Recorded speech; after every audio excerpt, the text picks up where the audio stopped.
Everyone, true IAS and PCS में दोस्तों आप सभी का स्वागत है। कंटिन्यू करते हैं अपनी इकोलॉजी एंड एनवायरनमेंट की डिस्कशन को। चैप्टर 6 हम लोग पढ़ रहे हैं। अलग अलग तरह की साइकिल्स हम लोग समझ रहे हैं इस चैप्टर के अंदर। कार्बन साइकिल हमने देख ली थी अच्छी तरीके से। आज के लेक्चर में हम सबसे इम्पॉर्टेंट साइकिल करते हैं नाइट्रोजन साइकिल।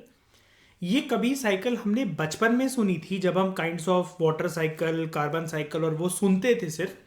आज हम इसको जवानी में जानेंगे ये है क्या। एंड ट्रस्ट मी, ये बोलना एक एग्जैजरेशन नहीं होगी, लेकिन मैं फिर भी एक इतनी बोल्ड स्टेटमेंट पेश कर रहा हूं कि यूपीएससी के जितने भी सब्जेक्ट्स इमेजिन कर लो और जितने भी टॉपिक, कोई सा भी सोर्सेस, कितनी भी करंट अफेयर की मैगजीन्स, पेजेस, अब उसकी गिनती नहीं है। लेकिन उनमें से जो मैं ये आगे के 3 पेज आपको इस लेक्चर में जो करवाने जा रहा हूं, ट्रस्ट मी, यूपीएससी के 17 सब्जेक्ट्स में से, सारे सोर्सेस में से, सारी किताबों में से, सारे पन्नों में से सबसे इंपॉर्टेंट टॉपिक जो है वो यही है। क्वेश्चन इसके ऊपर पेंडिंग है, लेकिन जिस साल आएगा भी तो 99% लोग इसको आंसर नहीं कर सकते किसी भी फॉर्मेट के अंदर। ये क्वेश्चन बेसिक से बेसिक आ जाए, एडवांस से एडवांस आ जाए, 99% लोग इसको आंसर नहीं कर पाएंगे। बिकॉज जिस डिटेल में, जिस डेप्थ में जाकर हम इसको समझने वाले हैं, इसको आंसर करने के लिए एक छोटा फैक्ट भी अगर एक ट्रैप लेवल के तौर पर प्रेजेंट कर दिया जाए स्टूडेंट्स को, ये क्वेश्चन सबसे आसानी से गलत करवाया जा सकता है यूपीएससी द्वारा। यहां पर एग्जामिनर को दिमाग लगाने की जरूरत ही नहीं है, वो पहले से ही जानेगा। वो एक शब्द प्रेजेंट करेगा और ऑलमोस्ट 15,000 बच्चे जो कि मेंस की लिस्ट में पहुंचेंगे, उनके भी अगर वो ठीक होंगे तो तुक्के से आंसर वो ठीक होंगे, या फिर वो इस क्वेश्चन को छोड़ के कुछ और ही क्वेश्चन अटेम्प्ट करेंगे। Nitrogen cycle as a gaseous cycle सबसे सबसे सबसे ज्यादा इंपॉर्टेंट टॉपिक है यूपीएससी का। पेंडिंग है, आ चुका है किसी ना किसी फॉर्मेट में पहले, लेकिन इसको सॉल्व करना हर किसी की बस की बात नहीं है। बाकी टॉपिक्स में कहता हूं कि 90-90 वाले होते हैं, ये टॉपिक एक मैच्योर लौंडे और लौंडियों के लिए है। समझते हैं इसको, नाइट्रोजन साइकिल को। एक अर्ली वार्निंग मेरी तरफ से, ये टॉपिक और ये रिकॉर्डिंग जो भी आप लोग देख रहे हो, चाहे यूट्यूब के लोग हो, चाहे फाउंडेशन कोर्स के लोग हो, ये रिकॉर्डिंग आपको 11 टाइम्स देखनी है पूरी जर्नी में। 3 बार तो जो पहला दिन है, जैसे आज मैंने करवाई है, तो विद इन 24 आवर्स 3 बार तो ये रिकॉर्डिंग अभी कवर हो जानी चाहिए। ये topic is just like Laxmikanth से पार्लियामेंट करना, जिसको बार बार आपको देखना पड़ता है। इससे माइन्यूट फैक्ट्स जो भी आप बनाओगे, इकोलॉजी एंड एनवायरनमेंट की एक सिंगल चिट्ठा बनाने की जरूरत नहीं है, लेकिन इससे जो भी फैक्ट्स आप जानोगे वो आप सब जगह लिखते चलो। क्वेश्चन आए ना आए, लेकिन अगर आ गया तो आपका गलत नहीं होगा, वो मेरी गारंटी है। तो मैं आपको एक अर्ली वार्निंग दे रहा हूं कि 11 बार आपको इसको रिकॉर्डिंग को देखना है और 24 घंटे के अंदर तो 3 बार इस रिकॉर्डिंग को देखना है। मैंने आज से पहले ऐसे किसी टॉपिक, किसी सब्जेक्ट में एम्फोसाइज नहीं करा। यहां कर रहा हूं तो किसी स्पेशल रीजन से कर रहा हूं। आपको अभी समझ में नहीं आएगा, आगे चलकर जिंदगी में किसी एक मुकाम पर पहुंच के याद करोगे मुझे कि ये चीज नहीं बताते तो उस साल मेंस नहीं लिख पाते। समझते? Apart from carbon, hydrogen and oxygen, living organisms के अंदर एक पर्याप्त मात्रा में पाया जाने वाला अच्छा खासा एक इंपॉर्टेंस वाला जो एक एलिमेंट होता है वो होता है नाइट्रोजन। एक बेसिक क्वेश्चन यहीं से बन सकता है 4 ऑप्शन का स्टेट पीएससी में, इनमें से क्या चीज लिविंग ऑर्गेनिज्म में पाई जाती है? Answer all of the above है। कार्बन भी, हाइड्रोजन भी, ऑक्सीजन को तो कोई भी कर लेगा, लेकिन ऑब्वियसली बात है कोई एग्जामिनर पागल तो है नहीं कि ऑक्सीजन के कंटेंट को आपको इतना इजीली करने देगा। ऑप्शंस वो कुछ ऐसे बनाएगा कि आप फंस कर रह जाओगे 2 से 3 ऑप्शंस के अंदर। और नाइट्रोजन भी लिविंग ऑर्गेनिजम्स के अंदर, इंक्लूडिंग जानवरों का शरीर और मानव शरीर के अंदर पाया जाता है। जिसको नहीं पता कोई बात नहीं, जान जाओ। दूसरा, नाइट्रोजन जो है, नाइट्रोजन एक कॉन्स्टिट्यूएंट है, बना है वो काफ़ी सारी चीज़ें उसके अंदर होती हैं। एमिनो एसिड्स होते हैं, प्रोटीन होते हैं, हॉर्मोन्स भी होते हैं, क्लोरोफिल होता है और बड़े सारे विटामिन होते हैं। 11वीं और 12वीं क्लास की जो बायोलॉजी की जो एनसीईआरटीज होती है, या फिर छोटी एनसीईआरटीज में प्रॉपर तो नहीं दे रखा, लेकिन एनसीईआरटीज की जो रेफरेंस बुक्स होती हैं लाइक 9th-10th की लखमीर सिंह एंड मंजीत कौर, वहां पर आपको ये वाला फैक्ट मिल जाएगा। खैर छोड़ो उसको, आगे बढ़ते हैं। जो प्लांट्स हैं, हाँ इसमें एक बात और इम्पॉर्टेंट, ये जो नाइट्रोजन है ना, इसमें हार्मोन्स होते हैं, ये वाली बात याद रखना, ठीक है। आगे बढ़ते हैं, इंपॉर्टेंट बात करते हैं और आगे देखो क्या होता है। पेड़ पौधों को ना नाइट्रोजन चाहिए होता है। अब यहां से हम अपनी कहानी स्टार्ट कर रहे हैं नाइट्रोजन साइकिल की। पेड़ पौधों को नाइट्रोजन चाहिए होता है। नाइट्रोजन क्यों चाहिए होता है? सिंपली खाना बनाने के लिए, राइट अनुज, मानते हो ना इस चीज को कि नाइट्रोजन जो है प्लांट्स के द्वारा as a consumption material, food element use करा जाता है ना, वो बनाने के लिए। अब जो प्लांट्स होते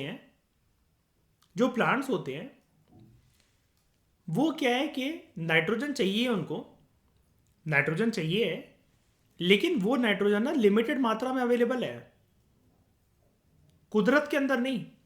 इस लेक्चर में मेरे शब्दों पे खास तरीके से ध्यान देना। कुदरत में कम अवेलेबल नहीं है। प्लांट्स यहां पर जो कंपीट कर रहे हैं, जो मिट्टी में नाइट्रोजन अवेलेबल है वो लिमिटेड मात्रा के अंदर अवेलेबल है। कुदरत में है कि नहीं लिमिटेड मात्रा में, ये अभी हम आगे देखेंगे। और प्लांट्स का लगातार ना झगड़ा होता रहता है माइक्रोब्स के साथ। वो कहता है हमें ये नाइट्रोजन चाहिए, प्लांट्स कहते हैं हमें ये चाहिए। अब ये माइक्रोब्स क्या होते हैं? माइक्रोब्स माइक्रो ऑर्गेनिजम्स ही होते हैं। 8th क्लास की साइंस में जैसा आपने पढ़ा होगा, माइक्रो ऑर्गेनिजम्स ही होते हैं जो इतने टाइनी लिविंग थिंग्स होते हैं, हमारे आसपास होते हैं, लेकिन they are too small to be seen with the naked eye. नंगी आंखों से विदाउट यूजिंग अ माइक्रोस्कोप आप इनको नहीं देख सकते जनरली। इसका मतलब मिट्टी में प्लांट्स हैं, प्लांट्स कभी हवा में तो झूलते नहीं हैं। ज़्यादातर प्लांट्स जो हैं, अगर हम टेक्निकलिटीज में ना जाएं कि आपका फ्लोटिंग प्लांट्स भी तो होते हैं, ऐसे प्लांट भी तो होते हैं, वैसे भी तो होते हैं। जनरली हर एक प्लांट 99% केसेस में मिट्टी का होता है। पौधा मतलब उसके साथ मिट्टी होगी। अगर हम इस चीज़ को पकड़ के जाएं और इस चीज़ के ऊपर शक ना करें कि प्लांट जो हैं उनको मिट्टी की ग्रोथ की जरूरत नहीं है, ऐसा बहुत कम केसेस के अंदर होता है। लेकिन पृथ्वी पर जब हम जानते हैं कि पेड़ और पौधों की बात करते हैं, तो उसके साथ साथ मिट्टी, कोई पार्क, कोई गमला, ऐसी चीज़ें हमारे दिमाग में आती है कि मिट्टी तो होगी। तो नाइट्रोजन जो है वो एक लिमिटिंग न्यूट्रिएंट है नेचुरल इकोसिस्टम्स के लिए और एग्रीकल्चरल इकोसिस्टम्स के लिए। नेचुरल कैसे? जब कुदरत के अंदर जो पेड़ पौधे होंगे इकोसिस्टम के अंदर, और एग्रीकल्चर में अगेन जो क्रॉप्स वगैरह होंगे, again they will be in the form of some plants only. पेड़ पौधे इसका मतलब मुशक्कत करते हैं क्योंकि उनको नाइट्रोजन की किल्लत होती है। नाइट्रोजन के सामने वो भिखमंगों की तरह बिहेव करते हैं, लेकिन वो आदी हैं इस चीज के। उनको लत लगी हुई है कि नाइट्रोजन तो उनको चाहिए ही चाहिए है, और लिमिटेड है नाइट्रोजन अवेलेबल। अगेन मैं रिपीट कर रहा हूं, कुदरत में, नेचर में नहीं, मिट्टी में। अब एक बारी हम ना थोड़ा सा इस टॉपिक को करते हुए हम हर एक चीज में फ्लोट करेंगे। लाइक इकोलॉजी एनवायरनमेंट तो है ही सब्जेक्ट, थोड़ा सा हम फ्लोट करेंगे, अपनी नॉलेज को लेकर जाएंगे बायोलॉजी में भी और केमिस्ट्री में भी। फिजिक्स का यहाँ कोई रोल नहीं है। केमिस्ट्री, बायोलॉजी, ज्योग्राफी और इकोलॉजी, ये चारों साथ एक नाव पर सवार करेंगे। हम अब थोड़ा सा केमिस्ट्री की फील्ड में एंटर करते हैं। नाइट्रोजन जो है, नाइट्रोजन दो नाइट्रोजन एटम्स की तरह एग्जिस्ट करता है। मतलब उसका जो नेचर है ना एग्जिस्ट करने का, वो दो नाइट्रोजन एटम से मिलकर जनरली एक नाइट्रोजन एलिमेंट बना होता है। नाइट्रोजन जो है, ये आपस में जो दो नाइट्रोजन एटम्स होते हैं वो ट्रिपल कोवैलेंट बॉन्ड से ज्वाइंट है। अब ये क्या होता है? कोई भी दो एटम्स, यहां पर हमें क्या दिख रहा है? एक एटम ये, दूसरा एटम ये, ठीक है? मतलब दो नाइट्रोजन एटम्स हमें दिख रहे हैं, नंबर 1। नंबर 2, कभी भी जब दो एटम्स 3 इलेक्ट्रॉन के पेयर शेयर करते हैं, अब अगेन टेक्निकलिटीज में ज्यादा नहीं जाएंगे, केमिस्ट्री एज अ ऑप्शनल ना मेरा है ना आपका बनने दूंगा मैं। जितना बोल रहा हूं बस उतना भी सुन लो, जितनी इसकी जरूरत है आने की उससे ज्यादा ही करवा दूंगा। जब दो एटम्स 3 इलेक्ट्रॉन के पेयर शेयर करते हैं उसको हम लोग कहते हैं ट्रिपल कोवेलेंट बॉन्ड। केमिस्ट्री में यह देखा गया है नाइट्रोजन की जो फैमिली होती है, अभी मैं बताऊंगा इसकी फैमिली क्या है, जैसे आप ये अलग अलग वर्ड्स देखोगे NO, NO2, N2O, फलाना ढिकमा जो भी है इसको हटाओ। अभी नाइट्रोजन की जो फैमिली है वो ट्रिपल कोवेलेंट बॉन्ड में ही एग्जिस्ट करती है। अब आप कहोगे ये 3 डैश क्या है सर? ये जो 3 डैश है ना, ट्रिपल कोवेलेंट बॉन्ड को दिखाने का एक तरीका होता है केमिस्ट्री में, 3 डंडे मारना। एक सिंबल तो चाहिए ना ट्रिपल कोवेलेंट बॉन्ड को दिखाने के लिए, ऐसा हर किसी में तो मिलता नहीं है, गिने चुने एलिमेंट्स में मिलता है। नाइट्रोजन की फैमिली में ऐसा होता है कि दो नाइट्रोजन एटम्स जब भी आपस में नाइट्रोजन की फैमिलीज में मुलाकात करते हैं तो वो 3 इलेक्ट्रॉन के पेयर्स आपस में शेयर करते हैं, जिसको टेक्निकलिटी में 1, 2, 3 और इस पूरे डायग्राम को हम लोग कहते हैं ट्रिपल कोवेलेंट बॉन्ड। ठीक है, क्या कुदरत हमें नाइट्रोजन देती है? और अगर देती है तो वो आता कहां से है? Again this can become a question, और जो कुदरत का देने का तरीका है उसके ऊपर भी क्वेश्चन आ सकता है। हो सकता है आप इस नॉलेज को पहली बार गेन कर रहे हो जो मैं बोलने जा रहा हूं। कुदरत के अंदर नाइट्रोजन पर्याप्त मात्रा में अवेलेबल है, बहुत ज्यादा अवेलेबल है। किस दो फॉर्मेट में मेनली हमें देखने को मिलता है कि पृथ्वी पर एटमॉस्फेयर में नाइट्रोजन आ गया है? जब बिजली कड़कती है जोर की और बिजली अलग अलग जगहों पर पड़ती है तब। और दूसरा अल्ट्रा वायलेट रेडिएशंस जो होती हैं सूरज से, वहां पे।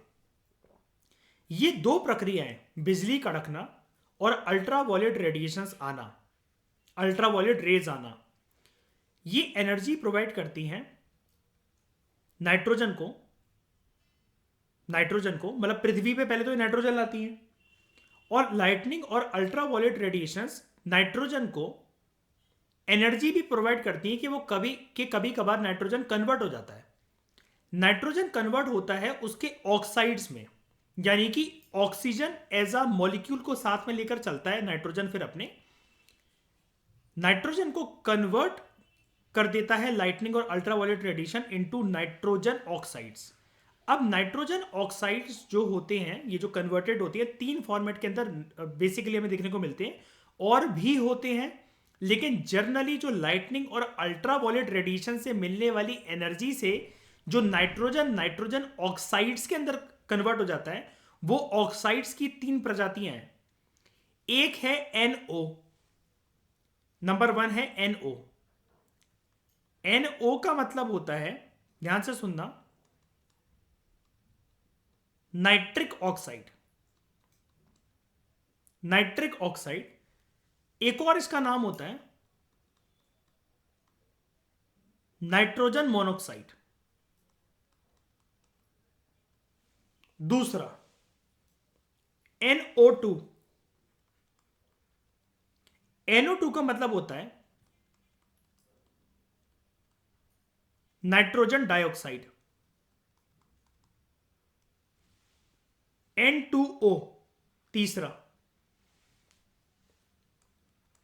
N2O, इसका मतलब होता है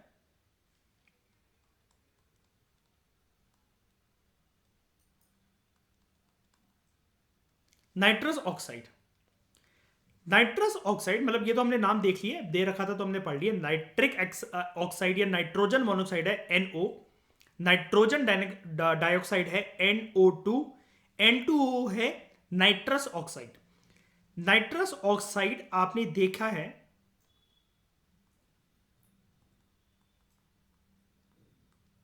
हाउसफुल मूवी के अंदर, जो पार्ट 1 है हाउसफुल मूवी का। हाउसफुल मूवी के अंदर लास्ट सीन चल रहा होता है इसका, पहला वाला पार्ट है जिसमें लारा दत्ता, रितेश देशमुख भी है। क्वीन एलिजाबेथ के सामने कुछ अवार्ड सेरेमनी जो चल रही होती है, ये बंदे होते हैं ये नाइट्रस ऑक्साइड का सिलेंडर जो है भर रहे होते हैं गैस वगैरह और लीक हो जाती है। क्या होता है इससे असर, शारीरिक प्रक्रिया क्या उत्पन्न होती है, ये अभी हम देखते हैं इस मूवी के अंदर इस सीन से। अच्छी भला सब लोग सीरियस मोड में है, सेरेमनी चल रही है, ठीक है। अब हंसी छूटने लग गई इससे। नहीं, हंसना नहीं चाह रहे, कोई मजाक नहीं चल रहा है, लेकिन ये जो गैस है इसकी वजह से हंसी छूट रही है। और पूरी पार्टी के अंदर सब लोग बौखला रहे हैं, सीरियस बात भी करना चाह रहे हैं तब भी हंस रहे हैं, गुस्से वाली बात भी करना चाह रहे हैं तब भी हंस रहे हैं। इनकी हंसी निकले चली जा रही है। ये गुस्सा कर रहा है लेकिन फिर भी हंस रहा है। स्टेट पीएससी में इसके ऊपर क्वेश्चन आ चुका है, और ये अगर आ गया तो इसको भी बच्चे सॉल्व नहीं कर पाएंगे कि NO, NO2, N2O इनमें से किसको लाफिंग गैस कहा जाता है।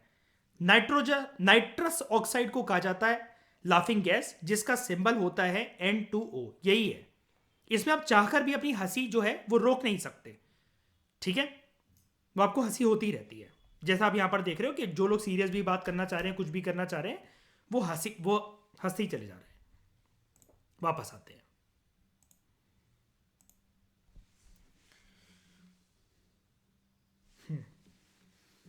तो ये हमने समझा नाइट्रोजन ऑक्साइड्स के अलग अलग वेरिएंट्स। अब ये तो हो गई कुदरत की बात। इंसानी प्रक्रिया से क्या नाइट्रोजन आता है धरती पर? जी हां, होता है। मतलब पैदा होता है क्या धरती पर? जी हां। इंडस्ट्रियल कंबशंस, जंगलों में आग लगना, गाड़ियों से धुआं वगैरह निकलना, और जो पावर जनरेटिंग स्टेशंस होते हैं, ये भी एक मेजर सोर्स है नाइट्रोजन ऑक्साइड्स के, यानी कि NO, NO2, N2O, nitric oxide, nitrogen dioxide, nitrous oxide, जिसको लिख देता हूं मैं यहां पर, इसी को कहा जाता है लाफिंग गैस। और इसका भी आपने ट्रेलर देखा हाउसफुल 1 की मूवी से। अब देखो, इस सेशन के अंदर मैं आपको कुछ लाइव दिखाता हूं। मैं ग्रुप पे कुछ फोटो सेंड कर रहा हूं। आई जस्ट नीड 30 सेकेंड्स, और उसको देखते हैं जरा हम। मैंने बेसिकली अंगीठी जलाई हुई है, जिसमें जो अंगीठी मैंने जलाई हुई है कोयले की मदद से, कोल। ये जो कोल को हम जलाते हैं, इससे भी नाइट्रोजन प्रोड्यूस होता है। और आगे चलकर इसी चैप्टर के अंदर, ये वाली बात मैंने अभी तो आपको बता दी, आगे चलकर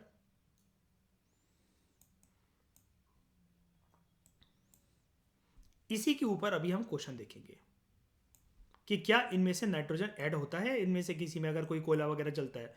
अब जब यहां पर बात आ रही है कि फॉरेस्ट फायर या फिर इंडस्ट्रियल प्रोसेसेस या फिर पावर स्टेशंस, तो कोल तो उधर एक मेजर फ्यूल है ही।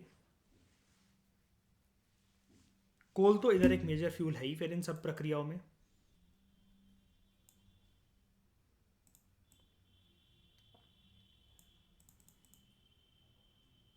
यानी कि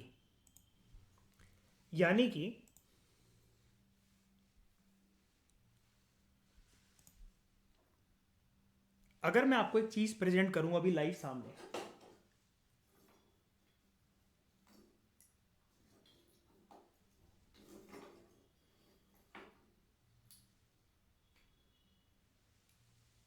आई एम बर्निंग दिस कोल, ये कोल बर्न हो रहा है। क्या ये नाइट्रोजन ऐड कर रहा है? जी हाँ, बिल्कुल कर रहा है।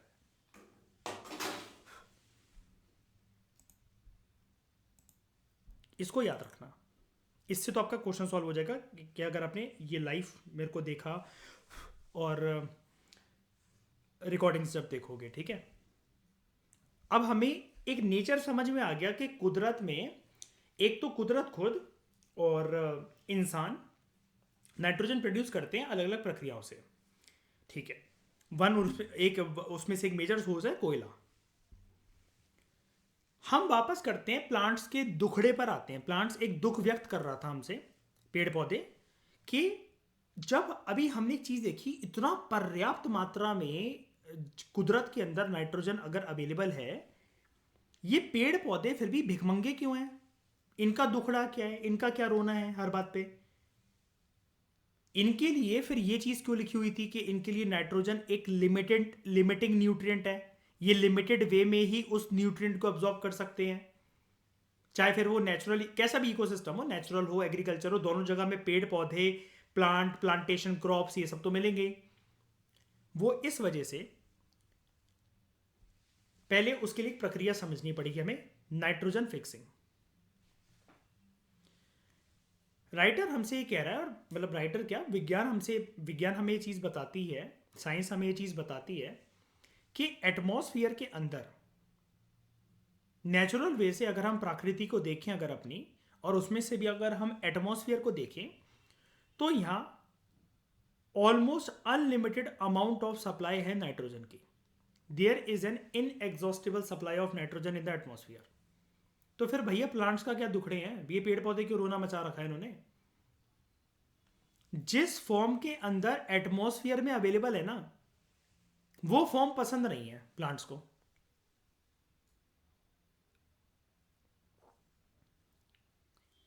एक पर्सन है, वो दारू का आदी है, दारू की लत लग रखी है। अब बचपन में हमने पढ़ा था साइंस में 10वीं क्लास में, साले को इथाइल अल्कोहल पिलाएंगे तो पता चला सोते ही सोते मर जाए, अंधा हो जाए, सडन डेथ भी हो सकती है। दारू पिएगा लेकिन चालाक है, इथाइल अल्कोहल नहीं पीनी है उसको, उसको अलग अल्कोहल पीनी है, old monk, red label, black label, Kingfisher,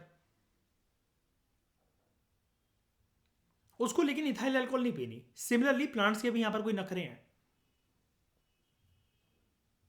atmosphere के अंदर जो पर्याप्त मात्रा में जो नाइट्रोजन अवेलेबल है, जब प्लांट्स इसको कंज्यूम करते हैं तो उनको उल्टी हो जाती है, इनको इस फॉर्मेट में पसंद ही नहीं है। एक बच्चा है, रोता रहता है मुझे ये सब्जी नहीं खानी, वो सब्जी नहीं खानी, उसकी माँ उसमें मैगी मसाला बना देती है, चाट मसाला डाल देती है, और उसका तड़का लगा के जब चटपटा सा स्वाद उसको आता है तो वो सेम सब्जी को खा लेता है। यहां पर प्लांट को नाइट्रोजन चाहिए है, लेकिन कह रहे हैं फीका फीका सा है, चाट मसाला नहीं है उसके अंदर, मैगी मसाला नहीं है। अब मम्मी भी ये कहती है खाना है खा, नहीं खाना है मत खा। प्लांट्स के साथ भी कुछ यही है, लेकिन फिर माँ एक टाइम पर आकर समझा लेती है कि कोई बात नहीं, चल तू जैसा बोल रहा है मैं वैसा बना देती हूँ, कम से कम खा तो लेगा। प्लांट्स के लिए भी ऐसे कुदरत एक दया भावना वाली चीज़ें सप्लाई कर देती है। और यहाँ पर जो प्लांट के जो केयर टेकर हैं, जैसे हमारी माँ हमारे लिए होती है, सेम सब्जी को वो एक चटपटा स्वाद देकर हमें खिलाने के लिए रेडी है। सिमिलरली यहाँ पर जो पेड़ पौधे हैं, उनके जो केयर टेकर, जो गार्जियन हैं, जो उनसे प्यार करते हैं, वो काम करेंगे। जिस मिट्टी के अंदर वो पेड़ पौधा खड़ा है वो है उसका परिवार, और उस परिवार में होंगे कुछ माइक्रोब्स, कुछ माइक्रो ऑर्गेनिजम्स। जिस एलिमेंटल फॉर्म में कुदरत में एटमॉस्फेयर में अवेलेबल है नाइट्रोजन एटमॉस्फेयर में, वो प्लांट डायरेक्टली यूज नहीं कर सकते, और बहुत सारे लिविंग ऑर्गेनिजम्स भी यूज नहीं कर सकते। हमें क्या करना पड़ता है, जब चीजें बिगड़ जाएं उसको फिक्स करना पड़ता है। बच्चा रोटी नहीं खा रहा था कि सूखी सूखी सब्जी है, हमने उस सब्जी को फिक्स कर दिया उसके अंदर मैगी मसाला चाट मसाला डालकर। सिमिलरली प्लांट कह रहे हैं ये नाइट्रोजन अगर एटमॉस्फेयर से दोगे तो हम नहीं लेंगे, हमें वॉमिटिंग होती है इसको देखकर। अब इसको फिक्स करना पड़ेगा। फिक्स कैसे करेंगे? इसको अलग अलग फॉर्मेट के अंदर कन्वर्ट करना पड़ेगा हमें, और हम वो देखेंगे वो अलग अलग फॉर्मेट कैसे कन्वर्ट होगा, कौन उसको बनाएगा, घर में कौन प्यार करता है ज़्यादा, चाची ज़्यादा प्यार करती है, बुआ ज़्यादा प्यार करती है, माँ ज़्यादा प्यार करती है, कौन करेगा ऐसा। तो अलग अलग प्रकार की सब्जियां बनेंगी प्लांट के लिए। सब्जी खिलानी उसको नाइट्रोजन ही है, लेकिन इसके अंदर चाची डाल देगी मैगी मसाला, बुआ डाल देगी चाट मसाला, और माँ हो सकता है कि तड़का लगाकर एक अलग से ही स्वाद दे दे। तो ये जो चाट मसाला, मैगी मसाला और तड़का लगाने वाली जो बात है, इसको हम लोग यहां पर बोलते हैं अलग अलग नाम, एमोनिया, नाइट्राइट्स एंड नाइट्रेट्स। क्योंकि प्लांट के नखरे हैं, उसको ऐसे कंज्यूम नहीं करना है यहां पर, तो ठीक है, कोई ना कोई तो घर परिवार में प्यार करता है। तो 3 औरतें उससे प्यार करती हैं और एक कन्वर्ट करेंगे अलग अलग फॉर्म में, और फिर प्लांट को एक नए फ्लेवर देके परोसा जाएगा ये चीज़। थ्योरेटिकली बात करें अगर, तो जो हम आगे वाले पन्नों के अंदर जो पढ़ने जा रहे हैं वो इस बात को पढ़ने जा रहे हैं, नाइट्रोजन साइकिल यहीं पर खत्म हो जाता है। ये टॉपिक इतना, घर का सारा काम खत्म हो गया, जैसे माँ कहती है तेरे तो नखरी खत्म नहीं होते, तुम्हें स्पेशल बनाकर खिलाओ, तो ये नहीं खाना मुझे, वो नहीं खाना। नाइट्रोजन साइकिल का टॉपिक यहीं खत्म हो जाता। बस प्लांट के जो नखरे हैं कि मुझे ऐसा नहीं खाना, वैसा नहीं खाना, मैं डायरेक्टली एटमॉस्फेयर से नहीं खाऊंगा, मेरे लिए स्पेशल ऑर्डर करवाओ। हमें नाइट्रोजन जो है उसको कन्वर्ट करना पड़ेगा अमोनिया के अंदर, ये अमोनियम आयंस के अंदर। उससे और ज्यादा कन्वर्टेड फॉर्म में होगा वो नाइट्राइट या नाइट्रेट की फॉर्म में, और फिर जाकर कुछ प्लांट को मिल जाएगा, कुछ कुदरत में वापस लौट जाएगा। और ये साइकिल नंबर 1 से होते हुए नंबर 4 तक जाते हुए कंप्लीट हो जाएगी ऐसे, क्योंकि नाइट्रोजन से शुरुआत करी थी और नाइट्रोजन तक पहुंच गई ये साइकिल। अब इसी को थोड़ा सा हमें एक टेक्निकल वे में समझना है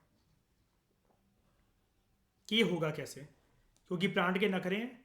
अब कौन सबसे पहले जाएगा किचन तक और कैसे खाना बनेगा प्लांट के लिए। ये हो गया आपका इंट्रोडक्शन। मैं इस डायग्राम के ऊपर एक अलग से टाइम देना चाहता हूं और इसके एसोसिएटेड चीजों पर, जिसके बारे में हम बात करेंगे अगले लेक्चर में। Thank you very much for discussion.